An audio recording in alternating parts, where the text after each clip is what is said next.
Hi everyone, welcome to Saturday Morning Talk Toons with your hosts, Kwan and Carlos! where we talk all things cartoons and anime. In today's episode, we will be discussing the Hulu original reboot, Animaniacs. They're Animani, totally insane. Pinky and the Brainy. They're Animaniacs, those are the facts. Dum. The series is a slapstick comedy following the Warner Brothers' Don't forget the Warner sister. silly antics and hijinks, with additional segments featuring the Lab Mice, Pinky and the Brain. So, in this video, we will be doing a review of the show where we will be talking about certain plot points of the episode in great details. So, because of that, consider this your spoiler warning. Alright, so Carlos, even though we're both 90s kids, you have more familiarity. I can't say it. You have Familiar more, rabbit. yeah, there you go. See, it's hard. You have more of a history with the Animaniacs than I do because I never really watched it. So, how about you take us off? Yeah, I enjoyed the show when I was a kid. It was definitely a very good after school kind of treat. Just watching it while I was doing my homework or whatnot.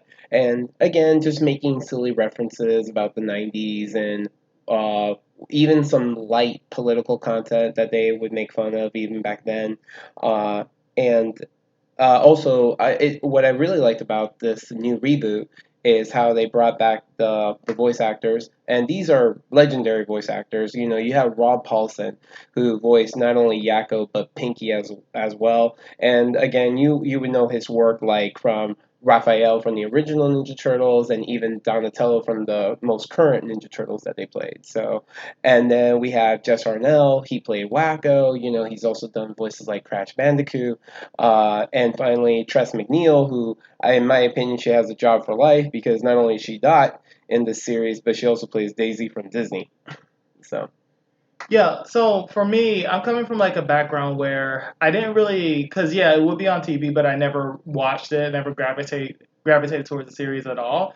So jumping into this, they did acknowledge from the beginning, like, oh yeah, like we're a reboot and we need to like appeal to our like the dads. So that we're the core demographic to the dads, but we also have to be edgy enough to appeal to like other demographics as well. For me, I never I watched it. I enjoyed some of it, but I still never was hooked on the series. So I do think that people who are kind of in the boat like me, who aren't necessarily fans of the original, may not necessarily be so much into this one. But I will say that what I respect about the show is that it didn't go like the Ren and Stimpy route, where it was like when they did like a reboot of that one like years ago, a long time ago, and made it more mature and like adult. Like they just went raunchy with it, and a lot of people didn't like that. So I'm really glad they didn't do that with this one. They pretty much kept it the same, like how the original was, where we had like a lot of the like talks about like politics jokes and like just the right. regular slapstick and stuff like that. So I definitely respect that they went in that Yeah, direction. I liked how they began with debuting with like the Jurassic Park, Hmm. and like how they also did the whole intro of Jurassic Park, and I liked how they trolled in a way like about reboots, memes, anime, politics, even rap battling, which I thought was pretty interesting.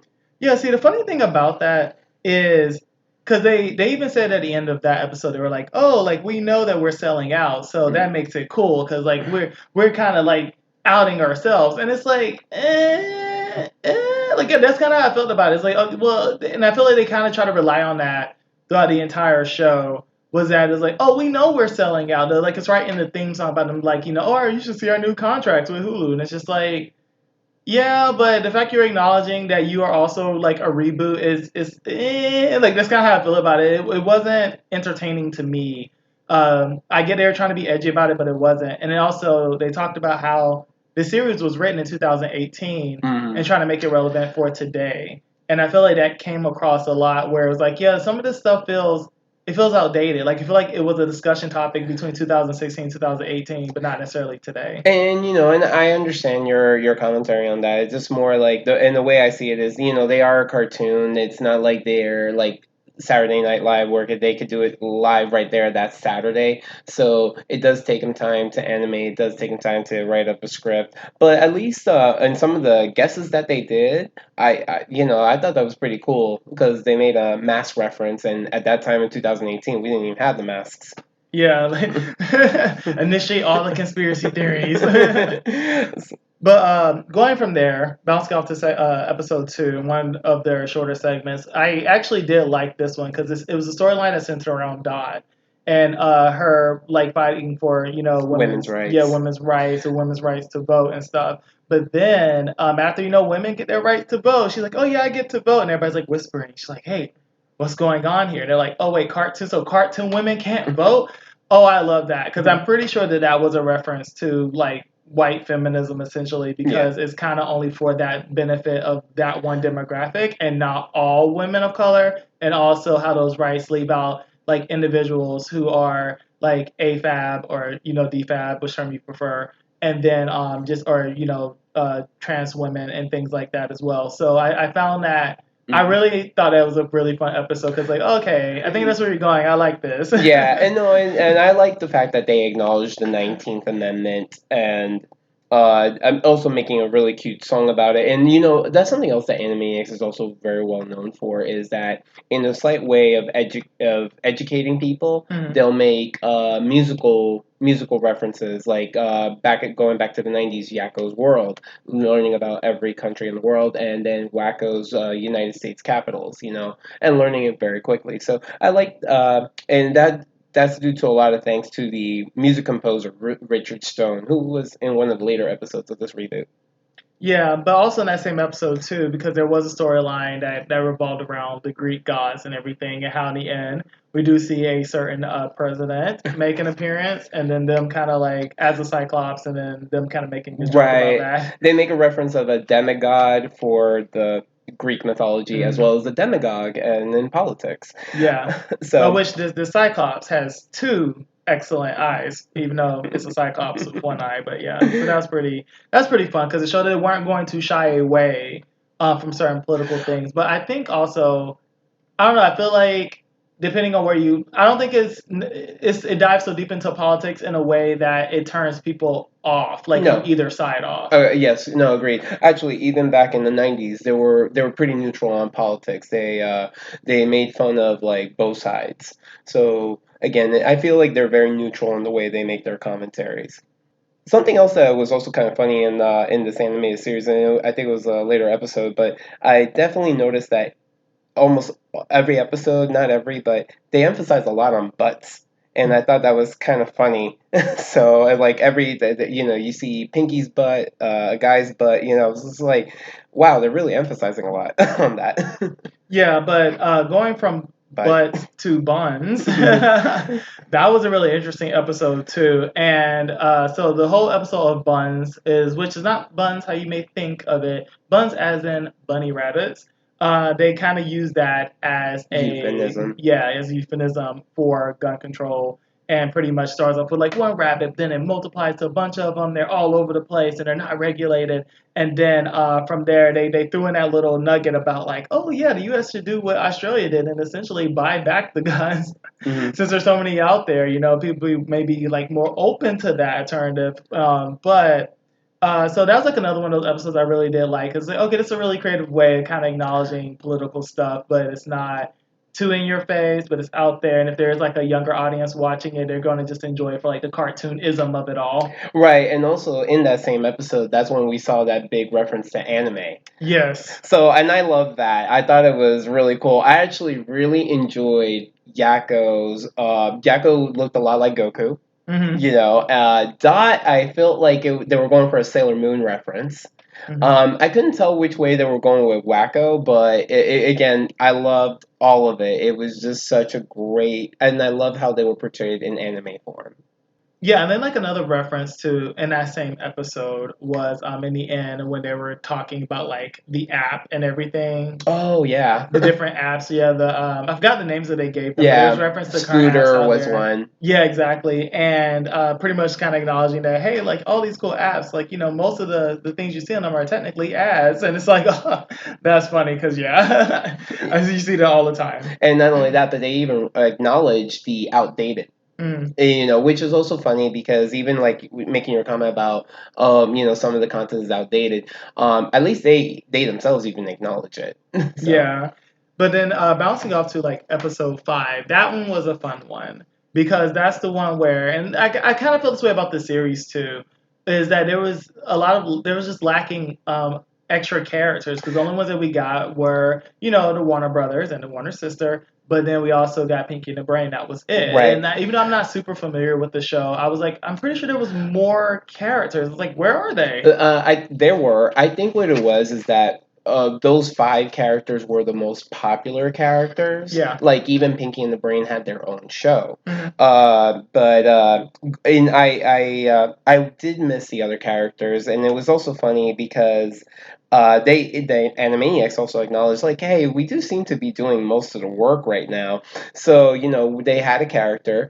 The character, it turns out the character kidnapped all the other characters. Yeah, he was like about like not about About he was just a hunter. Yeah, Yeah, like Hunter. a collector. Yeah, that's a good way of saying it. And as they're the Animaniacs with their little hijinks and they're giving the hunter a hard time. But then it was really funny because when they find the lair of all these missing characters, they realize, hey, wait, there is one character missing. What happened to Chicken Boo? And and then they start like attacking Chicken Boo's ego, like, oh yeah, Chicken Boo was like the least popular character of all. And then the hunter's like, he was not, and it turned out that the hunter was Chicken Boo, and so at the end of it, just seeing all the characters, they're freed and they chase Chicken Boo because Chicken Boo captured them all. And even though we just cameo these characters, it was nice to see them again.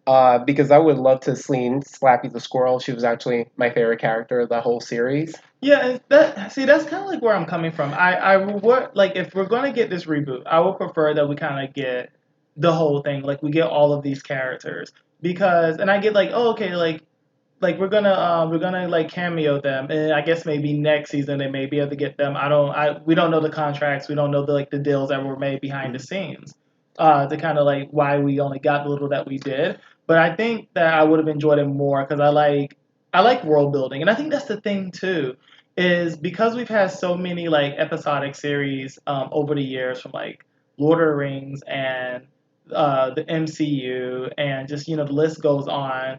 I think people like a story, like people like world building, and I know it sounds like silly because it's like this zany cartoon, but there's building in there, and I think it even was in the original, right? Because they had the spin-offs. They had Pinky and the Brain, which they did have, and I actually did enjoy those little segments. Mhm. But they also had, I think it was like Freakazoid, right? Was like another one. Yeah, Freakazoid I think was a branch because it was by Yeah. the same creators, but Okay. not Not necessarily tied in, No, but yeah, exactly. So, and actually, it's funny that you mentioned that. They did do one more show. They did Pinky, Elmira, and the Brain. So they're adding Elmira from Tiny Toons.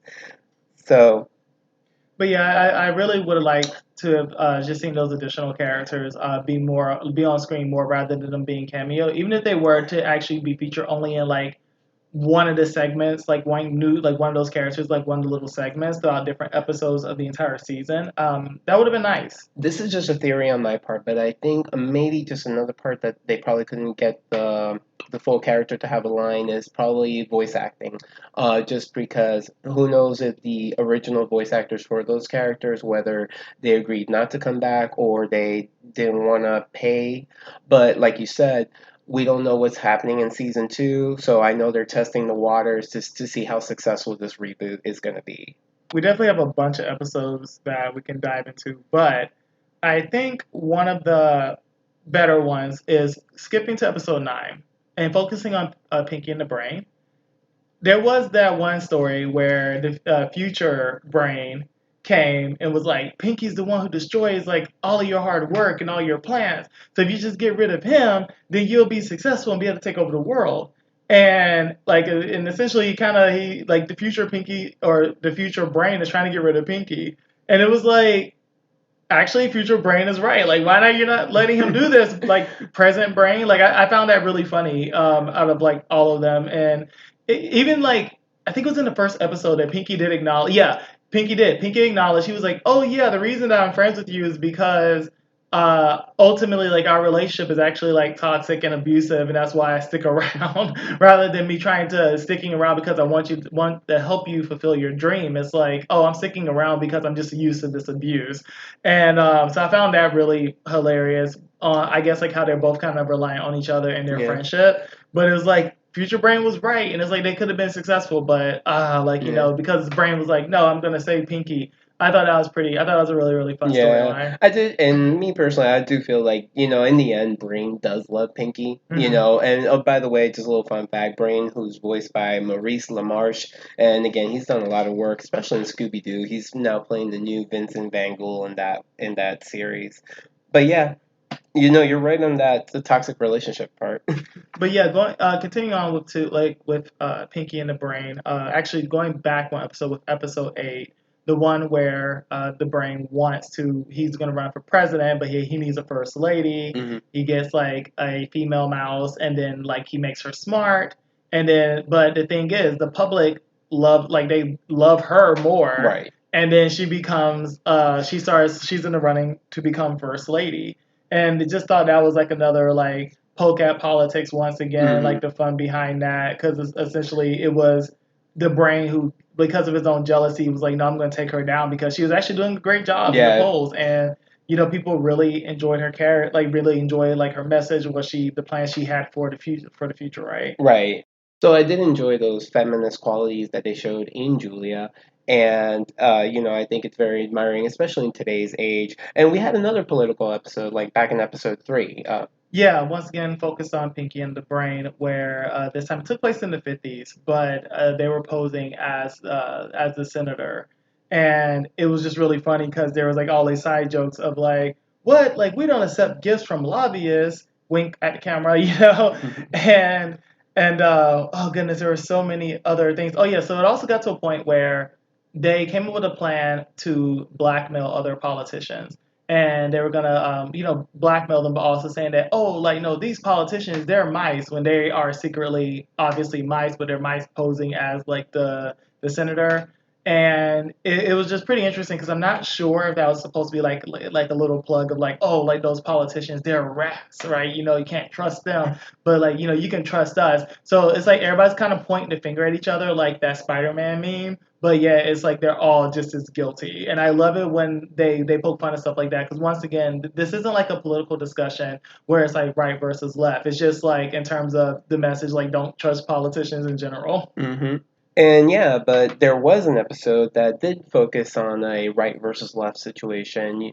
Yeah, that was in the final episode, episode 13, and it started out like with them being in a movie theater, and the problem essentially is that there is a guy sitting in between the Warner Brothers and their Wonder Sister, and he's manspreading, so it's just a huge inconvenience to them, and it pretty much ended up becoming like this whole like metaphor, and it's easy to miss, to be honest, of like the right side of the theater versus the left side of the theater because of this one manspreading issue in the middle, and it was like, see, that's like another thing I have to go back to is I feel that I don't think that manspreading is a big topic today. Like it once again back around like 2016, 2018, it was like more of a topic a lot of people were talking about. But I guess like during the time of the coronies, we're all stuck inside, so that people aren't on public transportation as much, and so manspreading is like not a big concern right now. So I that's kind of like how I feel about it overall. But I'll talk more about that like in the final thoughts.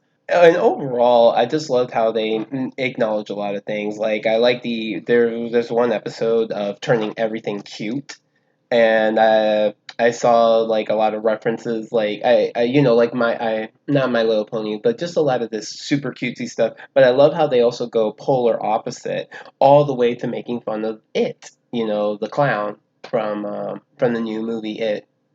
Yeah, that was all that was in the Halloween episode. Other than that, one last thing I want to comment on too in the last episode is that we did get an introduction of one of the characters, Dr. Scratch and Sniff. Right, Dr. Scratch and Sniff was an original character, also voiced by Rob Paulson, and in this one, the Animaniacs actually felt bad for him because he was sick, and they actually wanted to do something nice for him, which was to get this very rare drink, and of course the Animaniacs went through all this trouble trying to get this drink, and finally when they came back and gave it to Dr. Scratch and Sniff, Dr. Scratch and Sniff gets the final joke on them.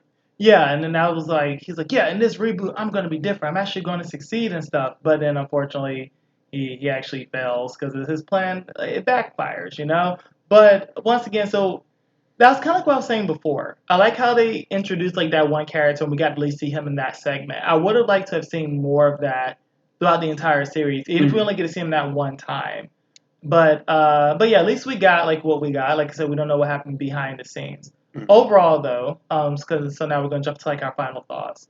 Overall, as a person who wasn't a fan of the original and going to this one, I still kind of feel the same way. It's like, like I honestly I would have just skipped this. It's just because it just wasn't my cup of tea.